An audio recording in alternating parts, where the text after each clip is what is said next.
Have you ever wondered who controls our food supply? It's a question worth pondering, isn't it? After all, the food we eat is not just about satisfying our hunger. It's about our health, our environment, and the very sustenance of life itself. Now let's consider a name that you might not immediately associate with your dinner plate: Monsanto. This is a company with a complex history, stretching back over a century. It started as a chemical company, creating products that have had profound impacts, both beneficial and controversial. But today, Monsanto finds itself at the heart of our food system. They've transitioned from chemicals to agriculture, from producing harmful substances to creating the seeds that grow into the food on our tables. Quite a shift, wouldn't you say?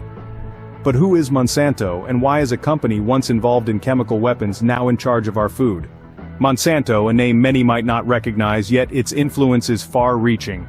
Born in the early 20th century, this American multinational was initially steeped in the chemical industry.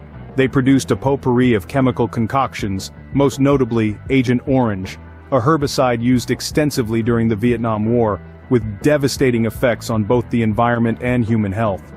As the decades rolled on, Monsanto underwent a metamorphosis, shifting their focus from chemicals to our food. They pioneered the introduction of genetically modified organisms, commonly referred to as GMOs, into our food supply. This shift was not merely a change in industry, but a complete transformation of Monsanto's role in our lives. Suddenly, a former chemical weapons producer was pulling the strings of our food system, dictating what lands on our plates. Monsanto's transition from a chemical weapons producer to a key player in the food industry raises many questions. But what does Monsanto's influence mean for us, the consumers? Well, it's a question of control. When one entity holds sway over our food supply, it raises concerns. Concerns about genetically modified organisms, about the integrity of food regulations. We must question the motives behind the seeds sown, the crops grown. Transparency and accountability in the food industry are not just desirable, they're imperative. The food on our tables is more than just a meal, it's a chain of decisions, processes, and yes, power. So what can we do in the face of such power? The answer lies in embracing the power of knowledge.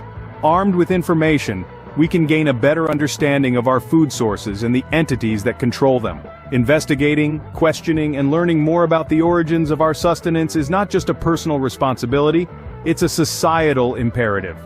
Remember, your food choices can be a form of protest, a way to demand transparency and accountability. So ask yourself, who controls your food?